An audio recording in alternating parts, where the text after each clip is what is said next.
পাকা তাল দিয়ে এই ছোট ছোট মিষ্টিগুলো বানিয়ে নিতে পারবেন খুব সহজেই। খেতে যেমন টেস্টি, বানাতেও তেমন সোজা। তো চলুন দেখে নিই। নমস্কার বন্ধুরা, ওয়েলকাম টু প্রিয়া রান্নাঘর। নতুন একটা রেসিপি দেখার জন্য সবাইকে স্বাগত।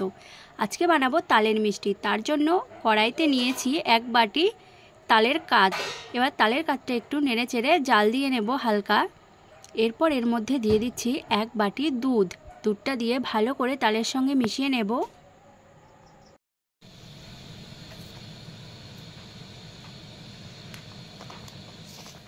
তালের সঙ্গে দুধটা ভালো করে মিশিয়ে নিয়েছি। এবার এর মধ্যে দিয়ে দিচ্ছি সামান্য পরিমাণে লবণ আর 1 চামচ চিনি। একটু নেড়ে চেড়ে চিনিটাকেও গলিয়ে নিচ্ছি ভালো করে। চিনিটা গলে গেলেই এর মধ্যে দিয়ে দিচ্ছি 1 বাটি সুজি।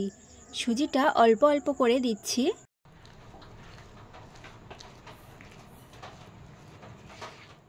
এবার নেড়ে চেড়ে একটু সুন্দর ডো তৈরি করে নেব।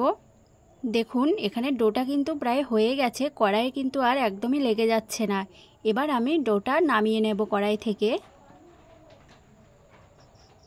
ডোটা নামিয়ে একটু ঠান্ডা হতে দেব। পুরোপুরি কিন্তু ঠান্ডা হতে দেওয়া যাবে না, হালকা কুসুম গরম থাকতেই এর মধ্যে আমি দিয়ে দিচ্ছি সামান্য ঘি। ঘিটা দিয়েই এই ডোটাকে আরও ভালো করে হাত দিয়ে সুন্দর মাখিয়ে নিতে হবে।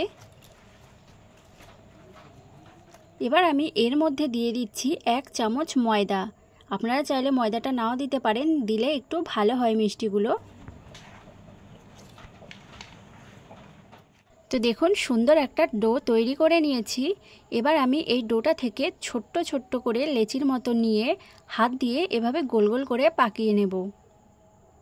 দেখুন কতটা সুন্দর গোল গোল করে পাকিয়ে নিয়েছি। বাকিগুলো ঠিক একইভাবেই পাকিয়ে নেব। এই মিষ্টিগুলো আমি একটু ছোট ছোট করেই করব, তার জন্য এমন ছোট ছোট গোল্লা করছি। চাইলে এগুলো সাইজ একটু বড়ও করা যাবে, কোনো অসুবিধা হবে না তাতে।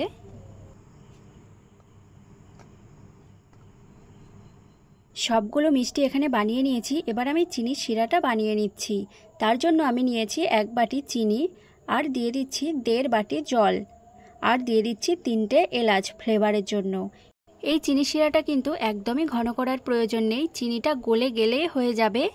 দেখুন চিনিটা কিন্তু একদম গলে গেছে। এবার আমি নামিয়ে ঢাকা দিয়ে রাখবো চিনির শিরাটা। এইদিকে কড়াইতে তেলটা গরম হতে দিয়েছি। এবার একটা একটা করে মিষ্টিগুলো তেলের মধ্যে দিয়ে দিচ্ছি। সবগুলো মিষ্টি কিন্তু এখানে আমি একসাথে দেব না। এবার একটু নেড়ে চেড়ে উল্টে পাল্টে লাল লাল করে ভেজে নেব। দেখুন কত সুন্দর একটা কালার চলে এসেছে। আমি কিন্তু এই মিষ্টিগুলো আরও একটু বেশি কালার করব। তো দেখুন এখানে কিন্তু একদম পারফেক্ট একটা কালার চলে এসেছে। এবার আমি এগুলো তুলে নিচ্ছি। মিষ্টিগুলো তুলেই কিন্তু গরম গরম শিরার মধ্যে দিয়ে দেব।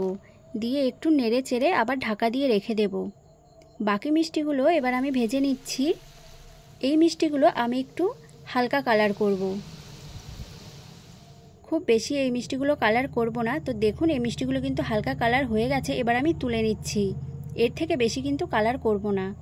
এই মিষ্টিগুলো গরম গরম শিরার মধ্যে দিয়ে দিচ্ছি।